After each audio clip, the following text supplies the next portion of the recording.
Hi everyone, welcome back again हमारे इस current affair के सेशन में। मैं रॉबिन शर्मा आपको एक बार फिर से स्वागत करता हूं। तो हमारा ये वीकली करंट अफेयर का डिस्कशन अब हम रीस्टार्ट कर रहे हैं। कुछ दिन का ब्रेक हमारे इस यूट्यूब चैनल पर लिया गया था कुछ फैमिली फंक्शंस की वजह से। तो हम शुरुआत कर रहे हैं इसमें फरवरी मंथ के पहले वीक का। तो पहला सप्ताह फरवरी मंथ कई सारे नंबर ऑफ क्वेश्चंस के डिस्कशन के साथ आपके साथ इस सेशन के अंदर अपने सवालों को डिस्कस करेगा। संबंधित सवाल से बनने वाली एक्स्ट्रा जानकारी भी मैं आपको इस वीडियो के अंदर देने की बातें करूंगा। तो चलिए फिर सेशन को हम शुरू करते हैं।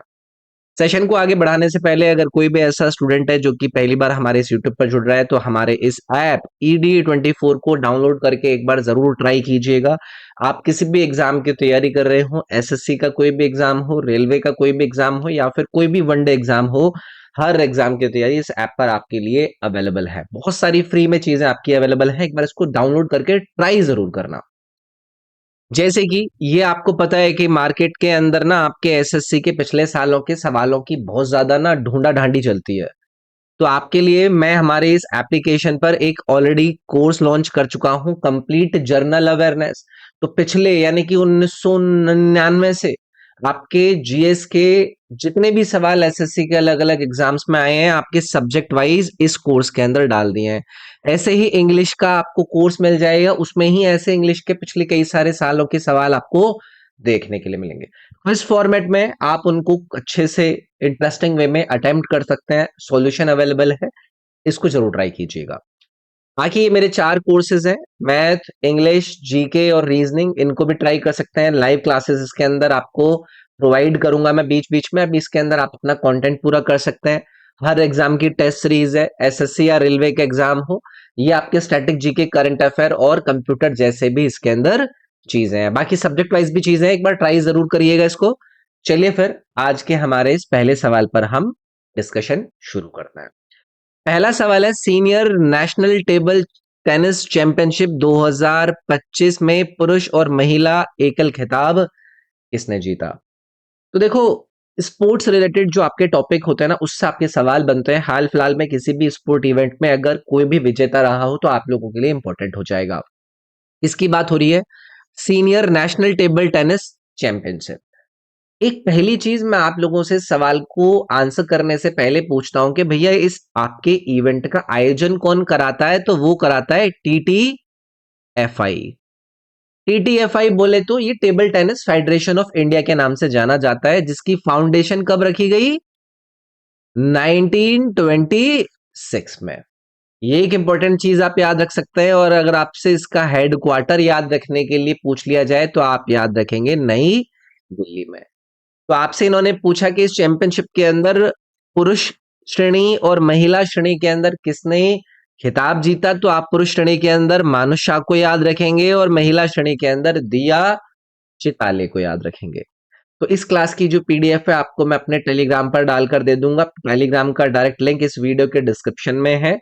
अभी मैं इसके अंदर आपसे बस बेसिक डिस्कशन करूंगा, एक्स्ट्रा जानकारी आप पीडीएफ के अंदर सॉल्यूशन के साथ भी ले पाएंगे। तो आगे बढ़े भाई, चलिए आगे बढ़ते हैं। अगला सवाल है, नमदाफा टाइगर रिजर्व किस राज्य के अंदर लोकेटेड है? अब आप लोग मुझसे पूछोगे कि सर जी ये तो आपने स्टैटिक जीके का सवाल पूछ लिया। टाइगर रिजर्व का जो डिस्कशन होता है वो तो हम स्टैटिक जीके के अंदर रखते हैं या फिर उनको याद रखते हैं। होता है क्या है कि करंट अफेयर का जब हम डिस्कशन करते हैं तो अगर कोई भी ऐसी इंपॉर्टेंट स्टैटिक जीके की लोकेशन आपको करंट अफेयर में सुनने के लिए मिल जाए तो हमारे लिए वो इंपॉर्टेंट हो जाता है। तो हुआ क्या, आपके इस टाइगर रिजर्व के अंदर यानी कि नामदफा टाइगर रिजर्व के अंदर एक एलिफेंट एलिफेंट बनाने की कोशिश करी है अभी मैंने। इस एलिफेंट को इन्होंने कैमरा टेप किया है, यानी कि इसके ऊपर क्या लगाया है? इन्होंने कैमरा लगाया है कि इसकी जो लोकेशन है या फिर इन हाथियों के साथ कुछ गलत तो नहीं हो रहा है, इनको कंजर्व करने के लिए, इनको बचाने के लिए ये एक एफर्ट इन्होंने लगाया है। तो ये आता है भाई आपके अरुणाचल प्रदेश के अंदर। और ये जो टाइगर रिजर्व है ना, इस टाइगर रिजर्व से ना एक नदी होकर गुजरती है। उस नदी का भी नाम आप लोगों को याद रखना है, क्या है? नामदफा रिवर। और उसी रिवर के आपके नाम पर इस टाइगर रिजर्व का नाम रखा गया है, नामदफा टाइगर रिजर्व। तो याद रखेंगे, अच्छा सवाल था। कल को हमसे इस आपके टाइगर रिजर्व की लोकेशन पूछ लें तो हमारे याद रहेगा अरुणाचल प्रदेश। आगे बढ़े भाई। चलिए अगले सवाल की तरफ आएंगे। अगला सवाल पूछ रहे हैं कि किस संगठन ने उन्नत सर्टिफिकेट ऑफ ओरिजिन प्रणाली को शुरू किया है। अब आप लोग बोलोगे कि सर जी ये किस तरीके का सवाल है, तो देखो होता क्या है ना, जो हमारे देश की इकोनॉमी होती है उसमें एक्सपोर्ट इंपोर्ट ये सारी की सारी चीजें इन्वॉल्व होती हैं। तो जो एक्सपोर्ट करने के लिए सर्टिफिकेशन दिए जाते हैं ना, उसको ये थोड़ा सा सिंप्लीफाई कर रहा है, यानी कि आसान बना रहा है। क्या आसान बना रहा है? ये सर्टिफिकेट। और इस सर्टिफिकेट देने वाली जो संस्था का नाम पूछा है वो आप लोगों को याद रखना है, directorate general of foreign trade के द्वारा इस सिस्टम को लाया गया है, सो दैट के जो एक्सपोर्ट सर्टिफिकेशन है उसके सिस्टम को आसान बनाया जा सके, और जो ट्रेड हमारे देश के अंदर होता है उसकी एफिशिएंसी को ऊपर लेकर जाया जा सके, अच्छे से चीजों को करा जा सके। याद रखेंगे, सिस्टम का भी नाम याद रखना है, कल को हो सकता है घुमाकर पूछ लें कि भाई डीजीएफटी यानी कि directorate general of foreign trade ने हाल ही में एक सिस्टम लॉन्च किया है सर्टिफिकेशन का, नाम क्या है? तो वो आपको याद रखना है सर्टिफिकेट ऑफ ओरिजिन यानी कि ECOO 2.0 सिस्टम। ठीक है जी, चलिए आगे आता है अगला सवाल। हाल ही में खबरों में आया वेस्प 127B क्या है? अब आप लोग बोलोगे कि सर जी ये क्या सवाल पूछ लिया, तो देखो आप लोगों को पता है जो ज्योग्राफी यानी कि भूगोल वाला हमारा भाग होता है ना, उससे अगर कोई भी ऐसी चीज हमें न्यूज में सुनने के लिए मिल जाए तो हमारे लिए यार इंपॉर्टेंट हो जाती है। तो ये जो आपको नाम दिया गया है ना वेस्प 127B, ये जो हमारा मिल्की वे गैलेक्सी है ना उससे ही काफी दूर है, यानी कि लगभग 520 लाइट ईयर्स अवे है। लाइट ईयर किसकी यूनिट होती है भाई? डिस्टेंस की, दूरी की यूनिट होती है। तो इसके ऊपर ना कुछ सुपरसोनिक विंड्स को साइंटिस्ट ने डिटेक्ट किया है। तो ऐसी जो विंड्स है ना वो आपकी स्पेस के अंदर क्या प्रभाव पड़ता है किसी भी प्रकार के ग्रह के ऊपर, उसके बारे में आइडिया देता है। तो ये एक एक्सो प्लैनेट है जी। कौन? वेप्स वेस्प 127B चर्चा में इसलिए था क्योंकि साइंटिस्ट ने इस वेस्प 127B जो कि हमारे गैलेक्सी से बहुत आगे है उस पे कुछ सुपरसोनिक विंड्स को डिटेक्ट किया है, तो उससे ये चर्चा में था। आपको बस इतना याद रखना है कि भैया ये एक एक्सो प्लैनेट है। ठीक है, चलिए आगे की तरफ आते हैं, अगला सवाल देखते हैं। अगला सवाल इन्होंने आपसे एक त्योहार के बारे में पूछा है। इन्होंने पूछा नागोबा जतरा महोत्सव हाल ही में किस राज्य में मनाया गया? अब आप में से जितने भी स्टूडेंट हैं आप लोग जानते हैं कि आपके स्टैटिक जीके के पोर्शन से एक टॉपिक आता है फेस्टिवल वाला, त्योहार वाला। तो एक तो हम काम ये करते हैं कि सारे राज्यों के अंदर जो भी उनके लोकल फेस्टिवल होते हैं उनको हम रट लेते हैं, लेकिन एक और तरीका होता है जब करंट अफेयर में हाल फिलहाल में किसी राज्य के अंदर उस राज्य का एक इंपॉर्टेंट त्योहार मनाया जाए तो उसको हम याद रख लें।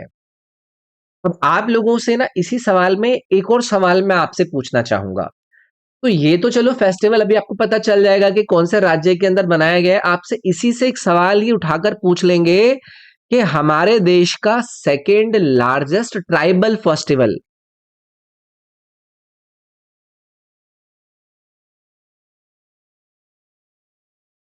हमारे देश का दूसरा लार्जेस्ट ट्राइबल फेस्टिवल कौन सा है? तो यही आपको याद रखना है, नागोबा जातरा फेस्टिवल। अब दूसरी चीज आप लोग मुझसे क्या पूछेंगे? आप लोग मुझसे पूछेंगे कि बताइए कि ये वाला जो फेस्टिवल है ये कौन सी ट्राइब सेलिब्रेट करती है? तो ये करती है भाई, 8 दिन का फेस्टिवल होता है जिसको फेस्टिवल को सेलिब्रेट किया जाता है गोंड ट्राइब के द्वारा। और कौन से राज्य के अंदर है ये? तेलंगाना राज्य के अंदर। तो यहां पर आपका डी विकल्प करेक्ट हो जाता। अब आप लोग मुझसे एक और चीज पूछोगे कि सर जी सेकंड लार्जेस्ट ट्राइब फेस्टिवल का नाम तो आपने हमें बता दिया, उसके बाद आप हमें बताइए कि जो पहले नंबर पर यानी कि पहले लार्जेस्ट ट्राइबल फेस्टिवल कौन सा है? तो उसमें आपको याद रखना है वो है सम्माका सरलामा। मैं यहां पर लिख देता हूं, सम्माका सरलामा फेस्टिवल।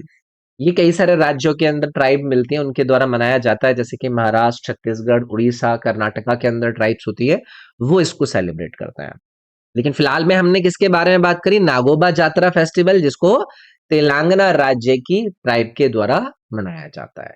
ठीक है जी, चलिए आगे की तरफ बढ़ते हैं, अगला सवाल देखते हैं। कौन सा राज्य भसीनी के साथ समझौता ज्ञापन पर हस्ताक्षर करने वाला पहला पूर्वोत्तर राज्य बना है। क्या पूछा है इन्होंने? मेमोरेंडम ऑफ अंडरस्टैंडिंग साइन किया है किसके साथ? भसिनी के साथ। और ऐसा करने वाला ये पहला नॉर्थ ईस्टर्न राज्य बन गया है। तो इस राज्य की सरकार ने इस एमओयू को साइन किया किसके साथ? डिजिटल इंडिया भसिनी डिवीजन, जिसको कहा जाता है DIDBD। दोबारा से रिपीट करता हूं, लिखने में थोड़ा टाइम लगेगा। मैंने सारी चीजें आपके सॉल्यूशन वाली स्लाइड पर डाल दी है। इसको हम कहेंगे डिजिटल इंडिया भसिनी डिवीजन। तो ये जो DIBD है ना, ये जो मेटी है उसके अंतर्गत आता है। यहां पर जो आपकी रीजनल लैंग्वेजेस होती हैं उनको प्रमोट करने की बातें होती हैं, गवर्नेंस के अंदर, शासन को चलाने के अंदर। तो ये क्या है भाई? ये जो भसीनी करके ये क्या है? ये हमारा एक डिजिटल इंडिया इनिशिएटिव है, उसका एक भाग है, जो कि रियल टाइम ट्रांजिशन को, स्पीच टू टेक्स्ट को, वॉइस टू वॉइस कम्युनिकेशन को 22 लैंग्वेजेस के अंदर प्रोवाइड करने का काम करता है। अब मैं आपसे अगर पूछूं कि भाई मेमोरेंडम ऑफ अंडरस्टैंडिंग भसिनी के साथ पहला कौन सा नॉर्थ ईस्टर्न राज्य है जिसने इसको साइन किया है, तो उसमें आपको याद रखना है त्रिपुरा राज्य। ठीक है, तो पहला नॉर्थ ईस्टर्न स्टेट है और ओवरऑल 8वां हमारे देश का ये राज्य बना है जिसने इसको साइन किया है। आगे की तरफ बढ़ता है। अगला सवाल देखेंगे भाई। एशियाई जल पक्षी जनगणना 2025 किस संगठन के द्वारा आयोजित की जाती है? Asian water bird census 2022 is conducted by which organisation? तो देखो, ऐसी जो सेंसस होती हैं जो कि अलग अलग बर्ड्स, अलग अलग स्पीशीज को रिकॉर्ड करता है, उसको कराता कौन है वो हमारे लिए इंपॉर्टेंट नहीं हो जाता है। तो ये 2025 का एशियन वाटर बर्ड सेंसस था, जिसके अंदर लगभग 40,000 चिड़ियाएं और 106 स्पीशीज, एक सेंचुरी के अंदर इन्होंने इसको आयोजित किया। और ये कौन सी सेंचुरी के अंदर इन्होंने आयोजित किया वो भी याद रखना है, कोरिंगा वाइल्ड लाइफ सेंचुरी। कहां पर आता है ये? बॉम्बे नेचुरल हिस्ट्री सोसाइटी के द्वारा इसको आयोजित किया गया। तो इसको याद रखेंगे, ये सालाना इसका आयोजन करते हैं। तो हमारा जो IWC है ना, इंटरनेशनल वाटर बर्ड सेंसस है, उसकी शुरुआत हुई थी भाई 1987 में। किसकी? इंटरनेशनल वाटर बर्ड जो सेंसस है उसकी। कब से इसको सालाना कराया जाता है? हमारे देश के अंदर कौन कराता है? बॉम्बे नेचुरल हिस्ट्री सोसाइटी कराती है। और जो हमारा WII क्या है? ये है wild life institute of India, ये मिलकर इसको आयोजित कराता है। ठीक है जी, चलिए आगे की तरफ बढ़ते हैं। अगला सवाल देखते हैं। लेजिम किस राज्य का पारंपरिक लोक नृत्य है? अब आप लोग सभी को पता है कि जो फोक डांसेस रिलेटेड आपके सवाल आपके पेपर में आते हैं तो बहुत दिक्कत आती है। तो अभी हाल ही में इस ट्रेडिशनल फोक डांस का आयोजन कराया गया था। तो हुआ क्या, इस फोक डांस का ना एक सीन, इसका एक सीन एक मूवी में डाला गया। ठीक है, अभी आपको पता है ना, मूवी आई थी छत्रपति संभाजी महाराज से रिलेटेड, जिसके अंदर महाराष्ट्र के अंदर कंट्रोवर्सी हुई थी। तो ये जो ट्रेडिशनल फोक डांस है भाई, ये महाराष्ट्र का फोक डांस है। बस आप इतना करके याद रख लीजिएगा। चर्चा में था, कंट्रोवर्सी हो रही है, हमारे लिए इंपॉर्टेंट हो जाएगा एग्जाम के पॉइंट ऑफ व्यू से कि भाई ये जो डांस है वो कौन से राज्य के अंदर मनाया जाता है। तो ये जो लेजिम की मैं यहाँ पर आपसे बात कर रहा हूँ ना, ये ट्रेडिशनली सारे के सारे फोक डांसेस को यूज करते हैं। लेकिन इसमें गणेश जी की जो मुद्रा है, पोजीशन है, उसको अच्छे से दर्शाया जाता है। ठीक है, तो इस पर चर्चा थी, हो रही थी मार्केट में, तो हमने इसको सवाल के अंदर यूज कर लिया। ठीक है भाई, चलिए अगले सवाल देखते हैं। अगला सवाल पूछ रहा है कि किस मंत्रालय ने डिजिटल वाणिज्य अपनाने में छोटे व्यवसायों को सशक्त बनाने के लिए MSME टीम पहल को शुरू किया है? अब आप लोगों को सवाल को सुनकर ही समझ में आ गया होगा कि ये कितना इंपॉर्टेंट है, कि भाई वो कौन सी मिनिस्ट्री है जिन्होंने इस इनिशिएटिव को लॉन्च किया है। क्या इनिशिएटिव है? MSME team initiative. क्या कर रहे हैं इसके अंदर? ये स्मॉल बिजनेसेस को एम्पावर कर रहे हैं कि वो डिजिटल कॉमर्स को अपनाएं। तो इसमें शामिल है भाई आपका ministry of micro small and medium enterprises. तो कोई भी मंत्रालय अपनी कोई भी नई पहल को अगर शुरू किया करे तो उसको देख लिया करें कि भाई ये शुरू कर रहे हैं, किस उद्देश्य से कर रहे हैं, किसको सशक्त बनाने की बातें हो रही हैं, ये सब चीजें। ठीक है जी, चलिए अगले सवाल की तरफ आते हैं। अगला सवाल कहता है कि किस संस्थान ने हाल ही में नकली चांद की मिट्टी से सिलिकॉन कार्बाइड निकाला है? अब ये साइंटिफिक आपकी कुछ कुछ डिस्कवरी या फिर कुछ नई इन्वेंशन करने वाले रिलेटेड टॉपिक से का सवाल बनता है। कौन सा इंस्टीट्यूशन है जिन्होंने क्या किया है, सिलिकॉन कार्बाइड को एक्सट्रैक्ट किया है एक सिमुलेटेड मून सॉइल से। भाई इसमें आपको आईआईटी मद्रास के रिसर्चर्स को याद रखना है। अब कल को इस सवाल को क्या कर सकते हैं ना, ये घुमाकर पूछ सकते हैं, ये पूछ लेंगे कि भाई हाल ही में आईआईटी मद्रास के रिसर्चर ने एक सिमुलेटेड मून सॉइल से कुछ निकाला है। तो किसको निकाला है? SiC। What is SiC? Silicon carbide. तो इसको निकाला है। इसको एक और नाम दिया जाता है, इसको दिया जाता है कार्बोरंडम। मैं यहां पर लिख देता हूं कार्बोरंडम। अब ये कल को केमिस्ट्री वाले आप लोगों से पूछ सकते हैं कि हाल ही में हुई एक इन्वेंशन और रिसर्च के नई डिस्कवरी के दौरान SiC को एक्सट्राडिक्ट किया गया, उसको निकाला गया। बताओ इसका साइंटिफिक नेम या फिर दूसरा जो केमिकल नेम है वो क्या है, किस नाम से इसको जाना जा रहा है। तो पूछने के लिए कुछ भी बन सकता है, हमें अपने आप को तैयार रखना है। ठीक है जी, चलिए आगे की तरफ आते हैं, अगला सवाल देखेंगे। 76वें गणतंत्र दिवस 2025 पर किस राज्य ने ये सर्वश्रेष्ठ झांकी का पुरस्कार जीता है? सभी लोगों को पता है, जब कभी भी ये सवाल देखे इंपॉर्टेंट हो जाता है। 76वां रिपब्लिक डे सेलिब्रेट किया था भाई हमने इस साल। पेपर में अगर पूछा जाएगा कि 2025 के अंदर कौन सा रिपब्लिक डे सेलिब्रेट हुआ है, तो घबराओगे तो नहीं, ऐसे तो नहीं गिनने लगोगे, है ना? तो 1950 से गिनते हैं। ओके, तो ये 76वां था, और जो उत्तर प्रदेश की झांकी थी वो महाकुंभ पर आधारित थी। महाकुंभ टैब्लो को यहाँ पर रिपब्लिक डे की सेलिब्रेशन के अंदर बेस्ट झांकी का अवार्ड यहाँ पर दिया गया था। ठीक है जी, उसके बाद पहले नंबर का तो सबको याद रहेगा। मैं आपसे पूछता हूं कि सेकंड नंबर पर किस झांकी को दिया गया? तो यहां पर आपको त्रिपुरा की झांकी थी। त्रिपुरा की, अब इनकी ना नाम होते हैं। जो त्रिपुरा का टैबलो है वो किस पर आधारित था? वो था इनकी पूजा पर। कौन सी पूजा? उसको कहा जाता है आपका खारची पूजा। ठीक है, कुछ भी पूछ सकते हैं। तो ये सेकंड नंबर पर रही थी। ऐसे ही थर्ड नंबर पर आंध्र प्रदेश की थी, जहां पर जो उनके वुडन टॉयज थे उनको उन्होंने प्रदर्शित किया था। ठीक है जी। अच्छा, यहीं पर मैं एक और सवाल पूछता हूं। बताइए कि कौन से राज्य की जो यू नो टुकड़ी थी, टुकड़ी मतलब जो लोग होते हैं, जो उनके जवान होते हैं, उनको सर्वश्रेष्ठ मार्चिंग कंटिजेंट का अवार्ड दिया गया। तो मैं यहां पर लिखता हूं मार्चिंग कंटिजेंट अवार्ड। ये दिया गया भी जम्मू एंड कश्मीर की झांकी को। तो याद रखेंगे, ये इंपॉर्टेंट है, ऐसे सवाल बनते हैं। चलिए आगे की तरफ बढ़ते हैं, अगला सवाल देखेंगे। किस संस्था ने तकनीकी गड़बड़ियों की रिपोर्टिंग के लिए आई स्पॉट पोर्टल को लॉन्च किया है? बेहद इंपॉर्टेंट है। अगर कोई भी इंपॉर्टेंट हमारे देश का इंस्टीट्यूशन किसी भी प्रकार की नई चीज को लॉन्च करता है जो कि टेक्नोलॉजिकली एडवांस्ड होती है, तो हमारे लिए इंपॉर्टेंट हो जाती है। तो भैया यहाँ पर आप security and exchange board of India के द्वारा लॉन्च किया गया आई स्पॉट वेब पोर्टल याद रखिएगा। तो जो भी इनके यहाँ पर टेक्निकल ग्लिचेस आते हैं, उनको लेकर उनका जो रूट कॉज है, किस वजह से हुआ, उसको एनालिसिस करने के लिए इन्होंने ये लॉन्च किया है। तो स्टॉक एक्सचेंज के अंदर ऐसी गड़बड़ी ना हो, उसको स्ट्रीमलाइन करने के लिए एक अच्छा स्टेप है सेबी का, याद रखेंगे। चलिए आगे की तरफ आइए। अगला सवाल पूछता है कि एमएसएमई के लिए ऋण गारंटी प्रदान करने के लिए सरकार द्वारा हाल ही में शुरू की गई योजना का नाम क्या है? क्या है? स्कीम का नाम पूछ रहे हैं, जिसको गवर्नमेंट ने लॉन्च किया है। किस लिए लॉन्च किया है? कि एमएसएमई को उसके अंदर ये लोन गारंटी प्रोवाइड करेंगे। तो क्या स्कीम लॉन्च हो रही है? किसको फायदा देने के लिए लॉन्च हो रही है? किस लिए लॉन्च हो रही है? किस तरीके का फायदा देने के लिए लॉन्च हो रही है? तो ये है mutual credit guarantee scheme for MSME. याद रखिएगा, सी ऑप्शन करेक्ट होगा, इंपॉर्टेंट है।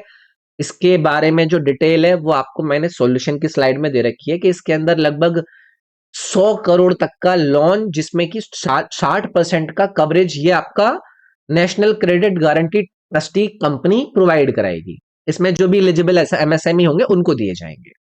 ठीक है जी, चलिए आगे की तरफ आइए। अगला सवाल है, आसान है।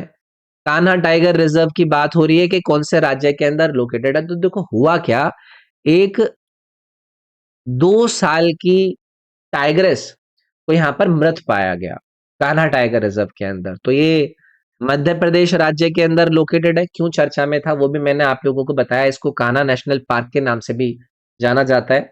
और लार्जेस्ट नेशनल पार्क है भैया एमपी का, कल को अगर ये पूछ ले तो आपसे, largest national park of Madhya Pradesh.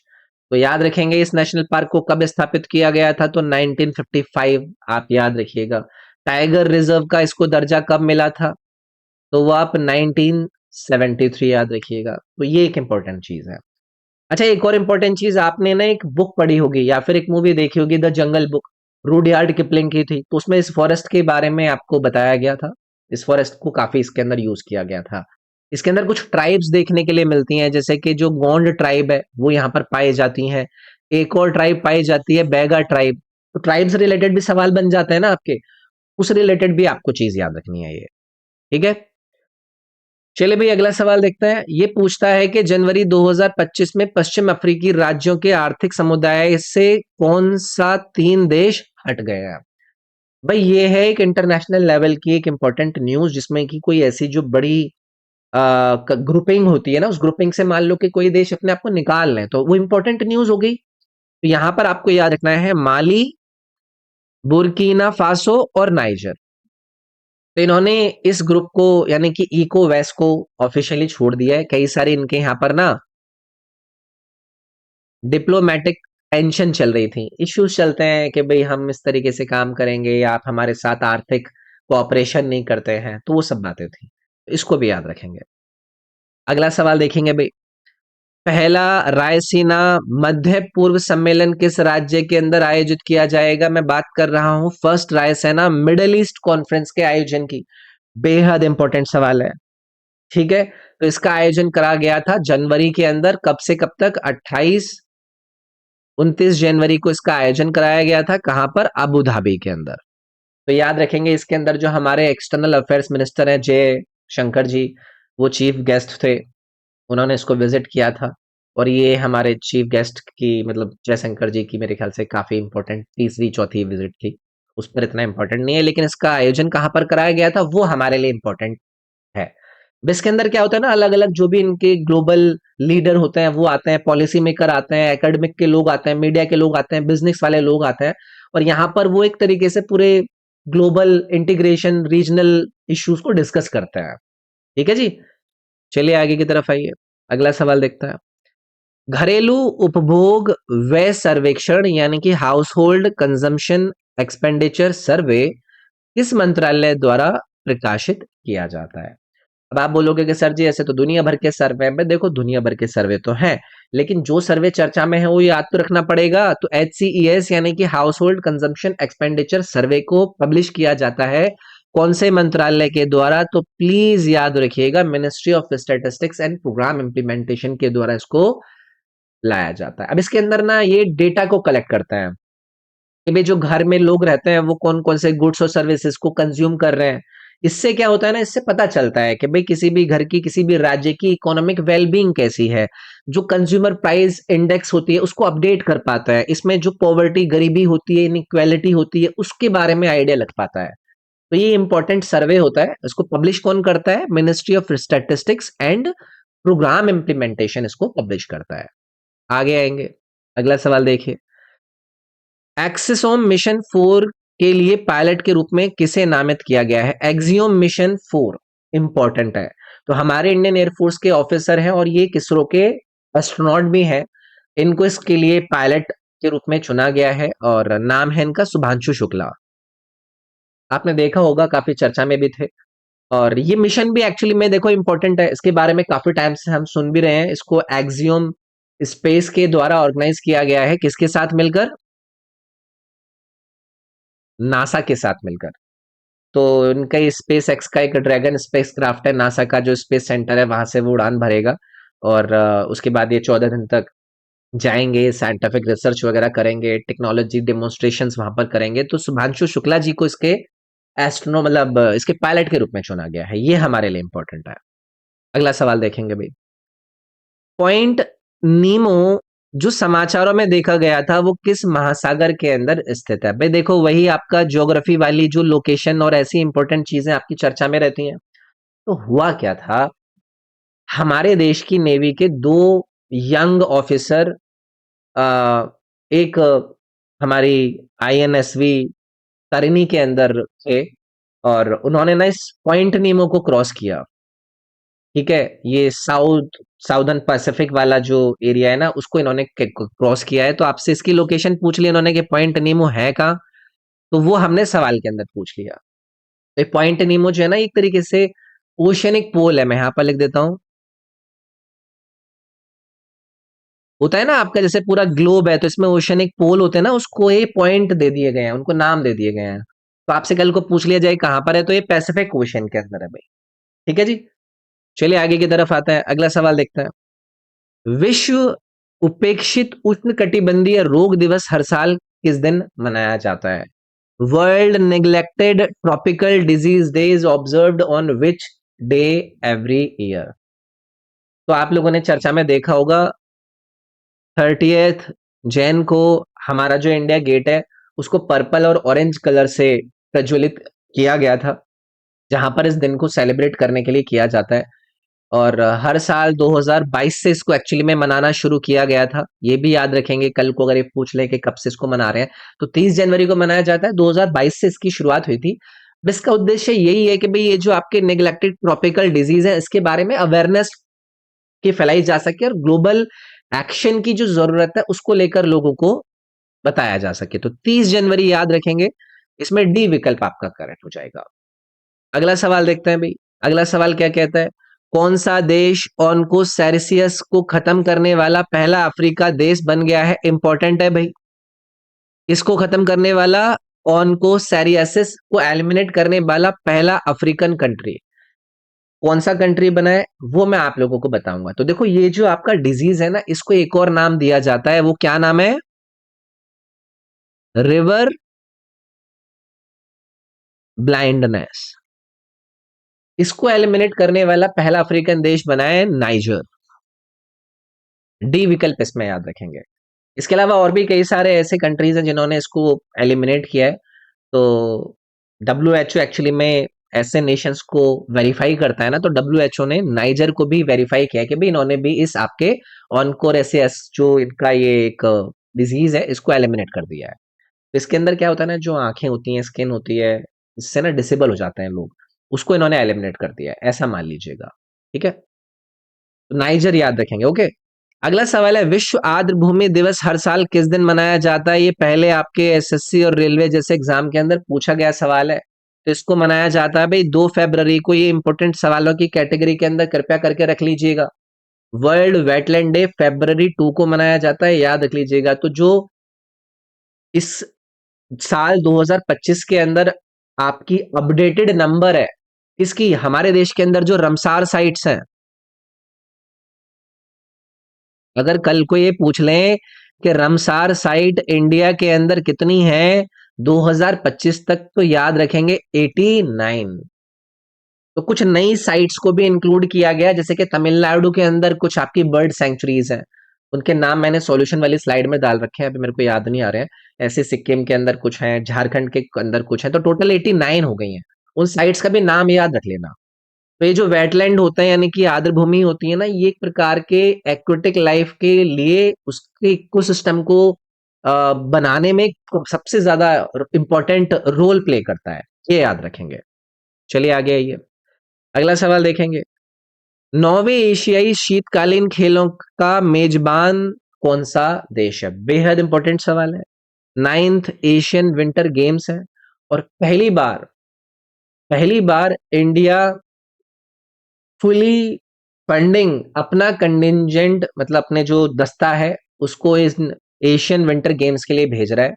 और इसमें जो इन्होंने सपोर्ट लिया है वो लिया है ANSF का। अब आप बोलोगे कि सर जी ये ANSF क्या है? ये है assistance to national sports federation scheme. तो इसमें इसका आयोजन इन्होंने पूछा है, तो इसका आयोजन कराया जा रहा है भाई चाइना के अंदर। अगर कल को ये पूछे कि हमारे कितने कंटिजेंट लोग गए हैं इसके अंदर, तो 88 सॉरी मेंबर इसके अंदर गए हैं, जिसमें कि कई सारे एथलीट, आई थिंक 59 एथलीट थे, सपोर्ट स्टाफ वगैरह बहुत सारी चीजें हैं। चाइना के अंदर इसका आयोजन कराया जा रहा है, ये याद रखेंगे हम। अगला सवाल देखेंगे भाई। हाल ही में किस राज्य में दुर्लभ रस्टी स्पॉटेड बिल्ली को देखा गया? अब आप लोग मुझसे कहोगे कि सर जी ऐसे बिल्ली बुल्ली दिखी जाती है तो इसको लेकर भी याद रखना है। भाई देखो, बायोडायवर्सिटी वाले सवाल ऐसे ही तो बनता है। तो ये एक इल्यूसिव रस्टी स्पॉटेड कैट है। अब आप बोलोगे कि इल्यूसिव रस्टी स्पॉट कैट का मतलब क्या हो गया? अब देखो बिल्ली मेरे से ऐसी सी बनी है, ये मतलब ऐसे दिखती नहीं है, इल्यूजन सा हो जाता है। तो इसको पहली बार देखा गया वेस्ट बंगाल के अंदर, इसलिए ये आपके लिए इंपॉर्टेंट हो जाता है। तो आपकी इसकी आंखें वगैरह मतलब इसको ना। अच्छा, इससे रिलेटेड एक और सवाल, आपने एक सवाल देखे होंगे ना कि IUCN की लिस्ट के अंदर अलग अलग स्पीशीज को कुछ कैटेगरी में रखा गया है, तो इसको आप याद रखिएगा, इसको रखा गया है नियर थ्रेटन्ड कैटेगरी के अंदर IUCN के द्वारा। इंडिया के अंदर इसकी लगभग 80% पॉपुलेशन है, तो ये याद रखेंगे वेस्ट बंगाल के अंदर इसको स्पॉट किया गया। अगला सवाल देखेंगे भाई, भारतीय भाषा पुस्तक योजना का प्राथमिक उद्देश्य क्या है, यानी कि what is the primary objective of the भारतीय भाषा पुस्तक स्कीम। अब जो हमारी 2025-26 का यूनियन बजट आया था उसके अंदर इंट्रोड्यूस किया गया था ना इस भारतीय भाषा पुस्तक स्कीम को। अब इसके अंदर क्या करा गया है, जो डिजिटल टेक्स्ट बुक है उनको इंडियन लैंग्वेजेस के अंदर प्रोवाइड किया जाएगा। तो बस आप लोगों के लिए आंसर क्लियर हो गया, भारतीय भाषाओं में डिजिटल पाठ्य पुस्तकों को उपलब्ध कराना। तो इसका जो उद्देश्य है वो यही है कि भाई जो लर्निंग है उसको स्टूडेंट्स के लिए एक्सेसिबल बनाया जा सके, स्कूल्स के अंदर, यूनिवर्सिटी के अंदर। तो स्टडी मटेरियल को इसके अंदर प्रोवाइड करती है ये आपकी स्कीम, और अलग अलग लैंग्वेजेस के अंदर, अलग अलग रीजनल लैंग्वेजेस के अंदर आप लोग इन पुस्तकों को पढ़ सकते हैं। तो याद रखेंगे इसको। अगला सवाल देखेंगे जी, इस संगठन ने भारत की मानव पोर्टेबल वायु रक्षा मिसाइल प्रणाली VSHORADS विकसित करी। इस सवाल की इंपॉर्टेंस आप सभी लोगों को पता है, तो इसके अंदर भी हमारा DRDO यानी कि defence research and development organisation involve है। तो इन्होंने सक्सेसफुली कंडक्ट किया था, इनकी 3 फ्लाइट ट्रायल्स हुए थे। कहाँ पर हुए थे? उड़ीसा में हुए थे, ये भी याद रखिएगा। जो ट्रायल हुए थे चांदीपुर जो कोस्ट है वहां पर इन्होंने इसका सक्सेसफुली कंडक्शन किया। किसने डेवलप किया है ये हमारे लिए इंपॉर्टेंट हो जाता है। तो ये man portable air defence missile system है इनका, DRDO ने विकसित किया है, इंपॉर्टेंट है। अगला सवाल देखेंगे भाई, विश्व कैंसर दिवस 2025 का विषय क्या है? अब आपके लिए सबसे इंपॉर्टेंट हो जाता है कि वर्ल्ड कैंसर डे मनाया कब जाता है, तो सब लोग याद रखेंगे February 4 को। पेपर में पक्का आता है। अब उसी के बारे में क्या होता है इसके अंदर, कैंसर को लेकर, उसको प्रिवेंट कैसे करना है, उसको डिटेक्ट कैसे करना है, उसका ट्रीटमेंट को लेकर अवेयरनेस फैलाने को लेकर इसको आपका मनाया जाता है। ठीक है जी। और इसको स्थापित कब किया गया था, तो इसको 2000 के अंदर स्थापित किया गया था। एक इंपॉर्टेंट संस्था है UICC, इसने इसको स्थापित किया था। UICC मतलब union for international cancer control. तो इसको स्थापित किया गया था, और इस साल का जो आप लोगों का थीम है वो है यूनाइटेड बाई यूनिक, ये याद रखेंगे। चलिए आगे की तरफ आइए। अगला सवाल, दीपोर बील झील जो समाचारों में देखी गई किस राज्य के अंदर लोकेटेड है? दीपोर बील लेक। तो हुआ क्या, यहाँ पर एक फेस्टिवल हुआ, दीपोर बील विंटर बर्डिंग फेस्टिवल। तो यहाँ पर जो माइग्रेटरी बर्ड आती हैं या फिर जो रेजिडेंट बर्ड होती है ना, उनके नंबर इंक्रीज हुआ है 2024 के कंपैरिजन में। तो तीसरा यहाँ पर इन्होंने ये फेस्टिवल अपना आयोजित किया गया था। तो ये लेक है भाई असम के अंदर, तो ये हमारे लिए इंपॉर्टेंट है। ठीक है, पहले यहाँ से ना चैनल निकल निकला करता था ब्रह्मपुत्र रिवर का। फिलहाल के लिए लेक की लोकेशन हमारे लिए इंपॉर्टेंट थी। अगला सवाल देखते हैं, हाल ही में भारत सरकार द्वारा छोटे मॉड्यूलर रिएक्टर के विकास के लिए घोषित मिशन का नाम क्या है? इंपॉर्टेंट। तो हमारे वित्त मंत्री जी ने 20,000 करोड़ रुपए का न्यूक्लियर एनर्जी मिशन अनाउंस किया था, जहां पर ये क्या कर रहे हैं, SMR यानी कि जो स्मॉल मॉड्यूलर रिएक्टर है ना उनको डेवलप करेंगे। तो नाम क्या है इसका? Nuclear energy mission. कितने रुपए का आवंटन हुआ है? 20,000 करोड़ का। तो इसमें इनका ये है कि भाई जो हमारे न्यूक्लियर रिएक्टर है उनका मैक्सिमम आउटपुट इंक्रीज किया जा सके। लगभग 300 मेगा मिलियन वॉट करके ये पावर जनरेशन करना चाहते हैं। तो इसका मिशन का नाम याद रखेंगे, न्यूक्लियर एनर्जी मिशन। अगला सवाल देखेंगे जी, हाल ही में खबरों में देखे गए हैनिपा वायरस की प्राकृतिक मेजबान कौन सी प्रजाति है, यानी कि विच स्पीशीज नेचुरल होस्ट है? कौन से वायरस के? हैनिपा वायरस। अब कोई भी ऐसा वायरस अगर आपको चर्चा में सुनने के लिए मिल जाए तो बस आप लोगों के लिए इंपॉर्टेंट है। तो हुआ क्या, इसको नॉर्थ अमेरिका के अंदर डिटेक्ट किया गया है, इसको, इसी हनीपा वायरस को। तो जिस स्पीशी के अंदर ये नेचुरली पाया जाता है ना, वो है भाई आपकी फ्रूट बैट। इसको एक और नाम दिया गया है, अभी इसका नाम मैं यहाँ पर लिख देता हूँ, कैंप हिल वायरस। ये भी याद रखना, कभी ये दूसरा नाम भी पूछ लेता है। ठीक है, तो याद रखेंगे फ्रूट बैट्स जो होती हैं उसके अंदर ये नेचुरली पाया जाता है। तो यार ये था आपका डिस्कशन, आई होप मजा आया होगा आप लोगों को। और मजा आया अगर आपको, तो आप लोग इस वीडियो को लाइक जरूर कर देना। और पीडीएफ में टेलीग्राम पर डाल दूंगा, मेरा जो ऐप है इस ऐप को डाउनलोड कर लेना। इस पर मेरा एक कोर्स दिखेगा, मैं दिखा देता हूँ। ये वाला जो कोर्स दिख रहा है आपको, इस वाले कोर्स को ओपन करना, इसके अंदर इसकी पीडीएफ डाल दूंगा, वीडियो भी डाल दूंगा, आप वीडियो मेरे ऐप से भी देख सकते हैं, इसकी क्विज भी डाल दूंगा। तो इसको आप डाउनलोड कर लेना, यहाँ पर मिल जाएंगे। बाकी कमेंट करके बता देना, ये आपके रेलवे के एग्जाम की टेस्ट सीरीज है, ये एसएससी के सारे एग्जाम की टेस्ट सीरीज मेरे ऐप पर मिल जाएंगी। ये मेरे चारों सब्जेक्ट को कवर करने के कोर्सेज हैं, ये दोनों बहुत इंपॉर्टेंट कोर्सेज हैं, इनको जरूर ट्राई करना है आपको। बस आप एक बार ऐप को जरूर ट्राई करो। बाकी मैं आपसे मिलता हूँ अगली वीडियो के अंदर, इस वीडियो में इतने रखता है। Thank you, take care, bye bye.